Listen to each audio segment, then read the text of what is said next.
We homeschool, and during her first grade year, she was doing very well, and then around the second half of the year, right when we started hitting more complex vowels and silent E, things that you would expect in first grade, she started to have trouble with.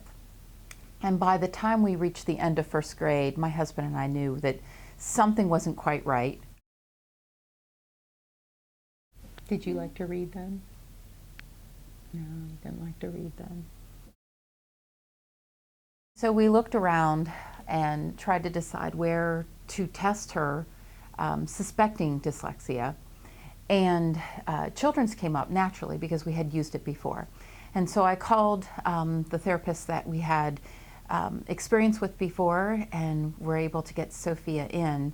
And she was able to very quickly and really honed in on the deficiency Sophie was having with reading and with writing and with being able to decode a word to read a word.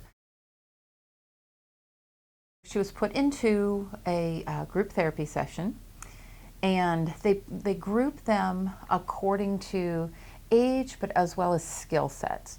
The therapist was really good at giving very practical strategies to the students to be able to decode words, to remember categories, things that a typical student was already doing at their age, but is very hard and very complex for a struggling learner to do. She was able to steer me towards curriculum that I could use at home that would help Sofia, and the curriculum that she chose really worked wonderfully in conjunction with the therapy sessions, sometimes almost as if it was magically going on at the same time, that they had timed it. Her fluency in reading has greatly improved, so much so that when we recently had her assessed for math issues, another counselor had looked at her reading skills again, and she said that if she had not known Sofia's history of dyslexia, she would not have diagnosed that. Do you love to read? Yes. Yeah. What do you get in trouble for at night? Reading too late.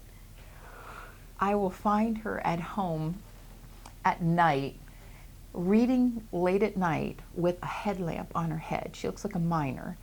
And she is reading her Nancy Drew or her American Girl books, and she's devouring them.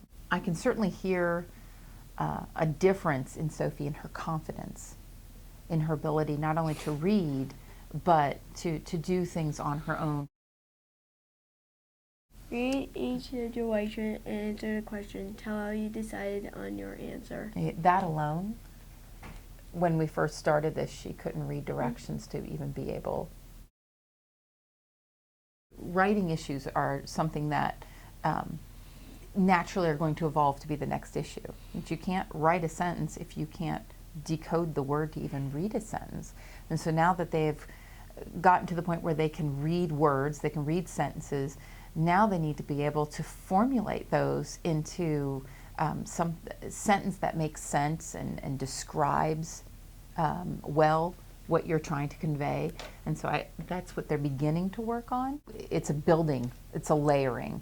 And so that you have writing, you have reasoning, you have simple sentences, and then they get more complex, and then understanding a paragraph, understanding